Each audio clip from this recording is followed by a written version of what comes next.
David and Goliath, a mighty victory from a small shepherd in a land of rolling hills and dusty trails. Under the golden sun of ancient Israel, there lived a young shepherd boy named David.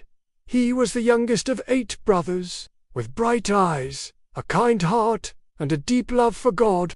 Each morning, David woke with the birds, his slingshot hanging by his side and his sheep grazing peacefully in the fields. He sang songs to the Lord as he watched over his flock, playing soft melodies on his harp. The wind carried his voice over the hills like a gentle prayer. But far from David's peaceful pasture, trouble was stirring. Across the valley stood a mighty army, the Philistines. Fierce and proud, they had come to fight Israel. Every day, 2 armies faced each other from the hills, with a deep valley in between, and each day a terrifying figure stepped forward from the Philistine camp. His name was Goliath. Goliath was taller than any man, over 9 feet high. His armor shone like bronze, and his voice thundered like a storm. "Who dares fight me?" he roared. "Send me a man, and let us fight 1-on-1.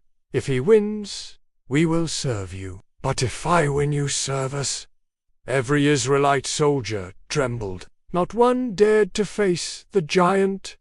Days passed, then weeks. Still, no one moved. Meanwhile, David's father called him home from the pasture. "Take this bread and cheese to your brothers on the battlefield," he said. So David set off, dust clinging to his sandals as he hurried to the front lines. As he arrived, he heard Goliath shout once again.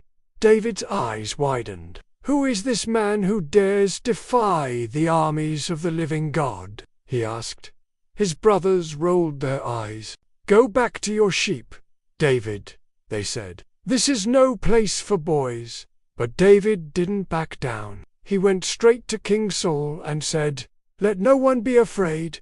I will fight Goliath." The king blinked in disbelief. "You are just a boy." David stood tall. "When a lion or a bear took my sheep, I chased it down. I struck it and rescued the lamb. God protected me then. He will protect me now." King Saul looked into David's brave eyes and nodded. "Go, and may the Lord be with you." Saul tried to dress David in armor, but the helmet wobbled and the sword was too heavy. So David removed it all. He walked toward the brook, bent down, and chose 5 smooth stones. With only his sling and his faith, he stepped into the valley. Goliath laughed when he saw him. "Am I a dog that you come at me with sticks?" he roared. David called back, "You come with sword and spear, but I come in the name of the Lord of heaven's armies. Today he will deliver you into my hands." Then, without fear, David ran forward. He placed a stone in his sling. He spun it faster and faster through the air. Whiz! The stone struck Goliath right in the forehead. The giant's eyes widened. He wobbled, and with a mighty crash he fell.